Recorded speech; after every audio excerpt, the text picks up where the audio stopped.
Durante casi todo el siglo XX, la Unión Soviética fue una de las potencias más temidas del planeta. Un bloque inmenso que, contrariamente a lo que mucha gente imagina, no se limitaba a Rusia. Estaba formado por varias repúblicas: Ucrania, Georgia, Lituania, Uzbekistán y también Moldavia. Todo bajo el mismo paraguas ideológico: el comunismo. En la práctica, era Moscú quien daba las órdenes, y quien se atrevía a salirse de la línea era silenciado. Este imperio comenzó a resquebrajarse a finales de los años 80 y, en 1991, se derrumbó definitivamente. La Unión Soviética dejó de existir oficialmente y cada país siguió su propio camino. Algunos se convirtieron en democracias frágiles, otros más estables. Hubo lugares que se sumieron en el caos. Y también estaba Rusia, que no se convirtió en democracia, pero tampoco se sumió en el caos. Al contrario, siguió concentrando el poder, como siempre había hecho. Sin embargo, en este nuevo mapa que se fue formando, hay un detalle curioso. Un pedacito de tierra que parece haberse detenido en el tiempo. Una estrecha franja donde la hoz y el martillo aún ondean en las banderas, donde las placas con los nombres de los líderes comunistas siguen firmes, donde la nostalgia soviética sigue siendo habitual, un lugar donde, hasta hoy, se sueña con el regreso de la madre Rusia. Y lo más extraño, este lugar ni siquiera es ruso, no está reconocido como país, y técnicamente ni siquiera debería existir, pero existe, y tiene un nombre: Transnistria. Y es allí donde el bello mundo de hoy te llevará, a un territorio donde la Unión Soviética nunca llegó a su fin. Número 1. Ubicación y datos generales. La primera dificultad para entender esta nación es saber dónde se encuentra. Y, como ya hemos adelantado, no está en Rusia. A pesar de su complicado nombre y su acento de Europa del Este, este pedacito de tierra está encajonado entre Moldavia y Ucrania, en una estrecha franja a orillas del río Dniester. Oficialmente, Transnistria sigue formando parte de Moldavia, pero la historia es un poco más complicada, y ya llegaremos a ella. Lo que importa ahora es comprender el grado de aislamiento. Transnistria no tiene salida al mar, no tiene montañas turísticas, no tiene aeropuerto internacional y apenas aparece en los mapas oficiales. Es un territorio estrecho, con poco más de 4.000 kilómetros cuadrados. Tiene prácticamente el mismo tamaño que Rhode Island, el estado más pequeño de Estados Unidos. Es una de esas regiones por las que no se pasa por casualidad. O vas allí a propósito, o probablemente ni siquiera sabrás que existe.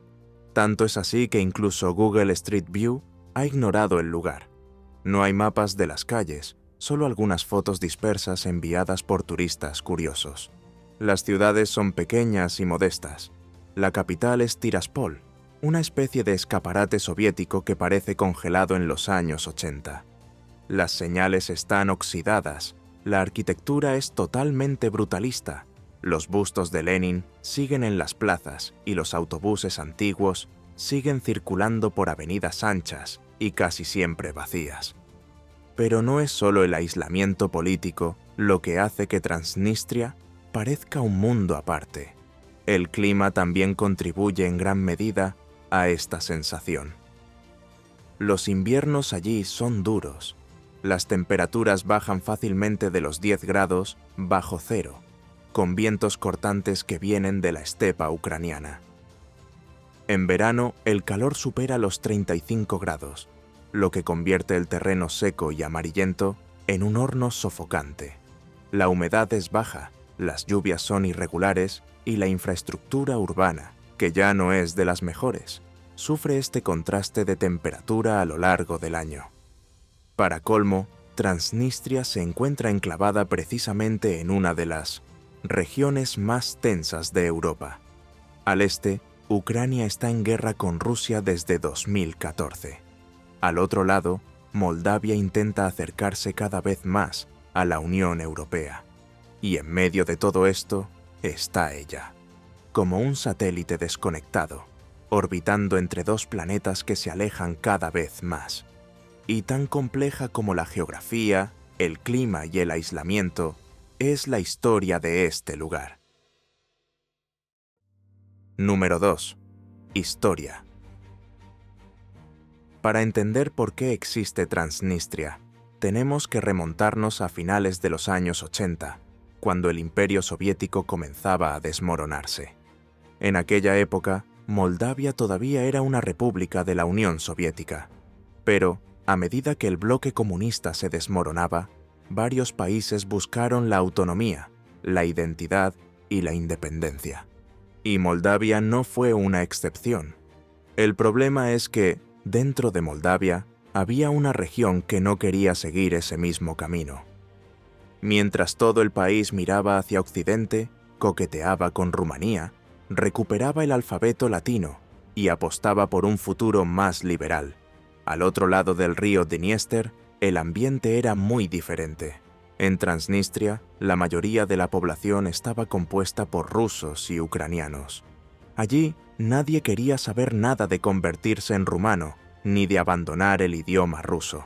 Al contrario, la nostalgia soviética hablaba más alto, y la idea de cortar los lazos con Moscú causaba verdadero pavor. Ahí fue donde comenzó la ruptura. En 1990, Transnistria se declaró independiente de Moldavia.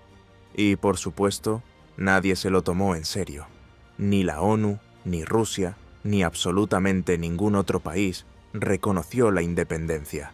Pero, incluso sin reconocimiento, mantuvieron la decisión. Moldavia intentó recuperar el control, y la respuesta llegó de la peor manera. En 1992 estalló una guerra civil. Por un lado, el ejército moldavo intentaba mantener la unidad del país. Por otro, milicias separatistas bien armadas, con apoyo logístico y militar procedente de Rusia, aunque el Kremlin negara cualquier implicación directa. Fue una guerra corta, pero brutal. Murieron soldados, civiles e inocentes. Las pequeñas ciudades se convirtieron en campos de batalla. Y al final, quien decidió todo fue la propia Rusia. Las tropas rusas que aún estaban estacionadas en la región desde la época soviética entraron en acción junto a los separatistas. Con ello, Moldavia retrocedió y se firmó un alto el fuego. Desde entonces, Transnistria funciona como un estado independiente, pero solo en la práctica. Sobre el papel, sigue siendo invisible. Hoy en día, este pedazo de tierra tiene su propio gobierno, su propia moneda, su propia bandera e incluso su propio ejército. Es como si fuera un país, pero sin pasaporte reconocido. Un último bastión de lo que quedó de la Unión Soviética. Un lugar donde, mientras el mundo seguía adelante, alguien pulsó el botón de pausa en 1985. Y esto no solo se ve en la política, se ve en el aspecto de las ciudades, en los monumentos que aún veneran a los líderes soviéticos y en la forma rígida en que los jefes locales controlan el territorio. Número 3. Vida soviética. Hoy en día, unas 450.000 personas viven en este territorio olvidado. Es una población pequeña, pero suficiente para mantener en funcionamiento un sistema político, económico y social completamente al margen del país al que, en teoría, todavía pertenecen. La mayoría vive en Tiraspol, y si existe una máquina del tiempo que se puede visitar sin salir del presente, probablemente esté allí. La capital de Transnistria parece atrapada en el tiempo, como una maqueta escolar olvidada en un rincón del aula. Las calles anchas y casi siempre vacías siguen el patrón urbanístico de la era soviética. Todo rectangular, pragmático y austero. Los autobuses que aún circulan son modelos antiguos, de la época comunista, que chirrían sobre el asfalto irregular. Los escaparates con maniquíes inmóviles que parecen haberse detenido en 1987 completan el escenario. Los letreros de las tiendas tienen ese estilo retro que mezcla abandono con resistencia, y todos están en cirílico. Los edificios, enormes bloques de hormigón, siguen el mismo patrón. Ventanas todas iguales, fachadas monocromáticas, casi ningún toque personal. En el centro de la ciudad, una estatua de Lenin a tamaño real mira hacia la entrada del edificio del gobierno. Y esto no es una excepción, es la norma. Los símbolos soviéticos están por todas partes y aparecen en la bandera oficial, en los escudos, en los uniformes militares e incluso en los documentos burocráticos. Pero no es solo decoración, es parte de la identidad. Mientras que otros países de Europa del Este derribaron sus estatuas soviéticas, en Transnistria se limpiaron, se conservaron y se exaltaron como reliquias de una época gloriosa. A pesar de que hay internet, al menos en parte de la ciudad, mucha gente sigue viviendo a un ritmo lento. Los bancos exigen papeleo. Las oficinas públicas utilizan registros manuales. La estética es la de un museo viviente, pero la mentalidad de gran parte de la población también parece haberse quedado anclada en el pasado. Y esta mentalidad soviética se extiende mucho más allá de las calles. Número 4. Culto al pasado. En las escuelas, por ejemplo, la enseñanza sigue el modelo de la antigua Unión Soviética. La educación es rígida, basada en la colectividad, la disciplina y el respeto absoluto a la autoridad. Los alumnos cantan himnos en ruso, aprenden historia desde la perspectiva soviética y en algunas instituciones todavía usan uniformes inspirados en la juventud comunista. Las fechas conmemorativas también siguen el calendario rojo. El Día de la Victoria, que marca el fin de la Segunda Guerra Mundial, es uno de los eventos más importantes del año. Los desfiles militares toman las avenidas. Los veteranos salen a las calles con medallas en el pecho. Los niños levantan banderas rojas como si estuvieran en Moscú en los años 50. El 1 de mayo también se celebra con marchas, pancartas y discursos que exaltan a la clase obrera y el trabajo colectivo. Pero nada simboliza tanto esa nostalgia como la propia bandera de Transnistria. Es el único territorio europeo que aún lleva oficialmente la hoz y el martillo. Ese mismo símbolo que representaba la unión entre trabajadores y campesinos, que subió a lo alto del Reichstag en Berlín en 1945 y que ya dominó un tercio del planeta. Aquí no es solo una pieza de museo. Esta bandera está en todas partes, en los edificios públicos, en las escuelas, en los uniformes, en las placas de las calles, en los carnés de estudiante e incluso en los souvenirs que se venden a los turistas que van a conocer el país que no existe. El culto al pasado se ha convertido en un producto cultural. En Tiraspol hay un museo dedicado a la antigua KGB local.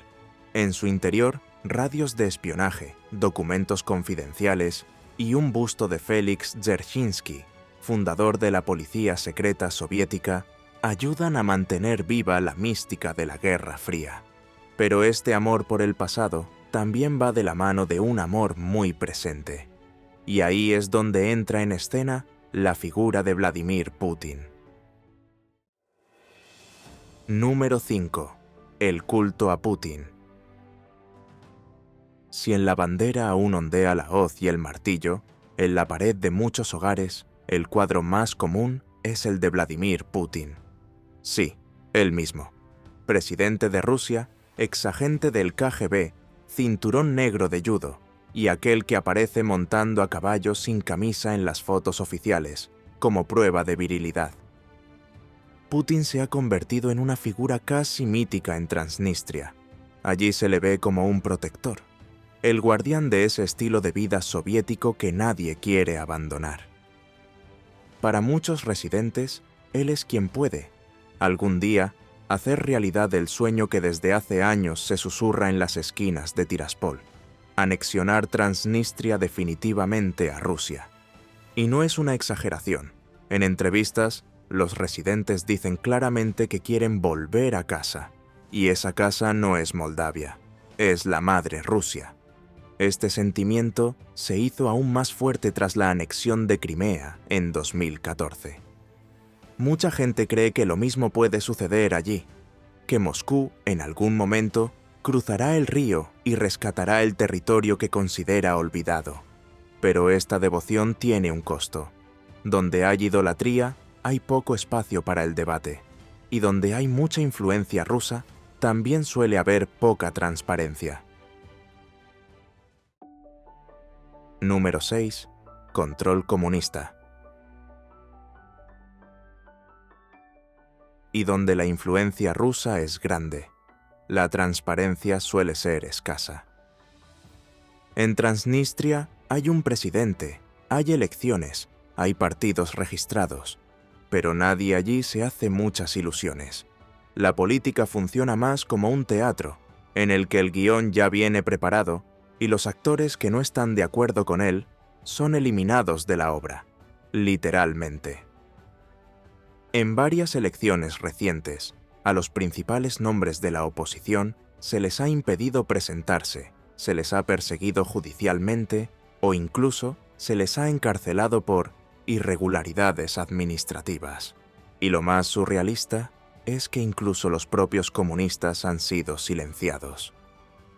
Uno de los casos más emblemáticos es el del antiguo líder del Partido Comunista local, sí, el partido que más se alineaba con la ideología dominante. Fue encarcelado por organizar protestas contra el gobierno, es decir, un comunista arrestado por protestar en un territorio que exhibe con orgullo bustos de Lenin, banderas de la Unión Soviética y retratos de Stalin en los museos. Parece una broma, pero es la norma. Las manifestaciones necesitan autorización previa. La prensa está totalmente controlada. No existe el periodismo independiente allí. Las emisoras locales reciben financiación directa del gobierno, y cualquier periodista que se salga de la línea, aunque sea solo un poco, acaba despedido, procesado o amablemente invitado a desaparecer. Con ello se mantiene el clima de orden, pero junto con él también viene el clima de vigilancia. Es como si la KGB nunca se hubiera ido, solo que ha cambiado de nombre y se ha vuelto más discreta. Quienes viven en Transnistria lo saben. Saben con quién pueden hablar, qué pueden decir, qué no deben comentar, especialmente si hay un extranjero cerca. Número 7. Rusia manda, pero finge que no tiene nada que ver. La influencia de Moscú allí es evidente. Empieza por la presencia militar. Rusia mantiene tropas estacionadas en la región con el pretexto de mantener la paz, algo que comenzó en los años 90, justo después del conflicto con Moldavia, y nunca terminó.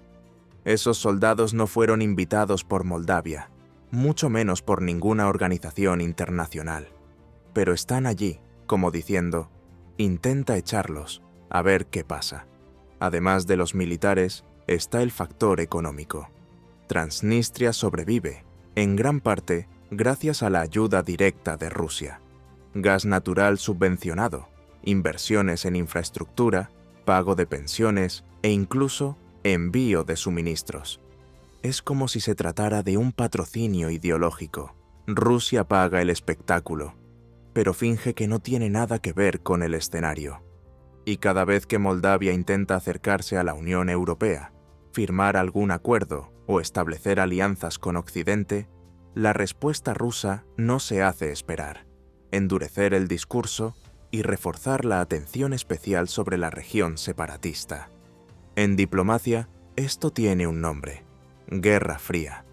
Transnistria es uno de los llamados conflictos congelados del espacio postsoviético, junto con Abjasia y Osetia del Sur en Georgia, o Donetsk y Lugansk en Ucrania. Todos estos lugares tienen algo en común: Rusia al mando, pero sin la firma de Moscú en los contratos, al menos por ahora. Por eso, mucha gente considera a Transnistria un estado títere. tiene su propio gobierno, su propia moneda, su propia bandera, pero no da un paso, sin que Moscú lo permita. Al fin y al cabo, es como si Transnistria dijera: aquí decidimos todo nosotros, mientras Rusia le susurra al oído: siempre que yo lo apruebe. Número 8. Un país con un pasaporte que nadie acepta. Para terminar este recorrido, nada más justo que hablar de la mayor contradicción de vivir en un territorio que no existe oficialmente: la invisibilidad internacional. En Transnistria, todo funciona como si fuera un país de verdad, pero nada de eso tiene validez fuera de allí, empezando por el pasaporte. Sí, tienen pasaporte, portada, escudo, sello, todo en regla, pero nadie lo acepta. Ningún otro país lo reconoce. Es decir, para salir legalmente de Transnistria es necesario tener otra nacionalidad. Muchas personas consiguen pasaportes rusos, ucranianos o moldavos. Otras simplemente no salen. Lo mismo ocurre con la moneda. El rublo transnistriano es la moneda oficial, pero solo sirve dentro de Transnistria. Fuera de allí, literalmente no vale nada. Ni siquiera se puede cambiar en el aeropuerto, ni en los bancos moldavos. Es como si fuera una moneda de videojuego. Solo funciona dentro del mapa del juego. Y lo más curioso, algunas versiones de esta moneda están hechas de plástico translúcido. Así es, moneda de plástico. Parece un recuerdo de museo, pero sirve para comprar pan, leche y cigarrillos. La economía local gira, casi en su totalidad, en efectivo. Las tarjetas internacionales rara vez funcionan, y muchos cajeros automáticos ni siquiera reconocen las tarjetas extranjeras. Transnistria tiene su propio banco central, su propio sistema postal, matrículas exclusivas y una línea telefónica con un código internacional diferente.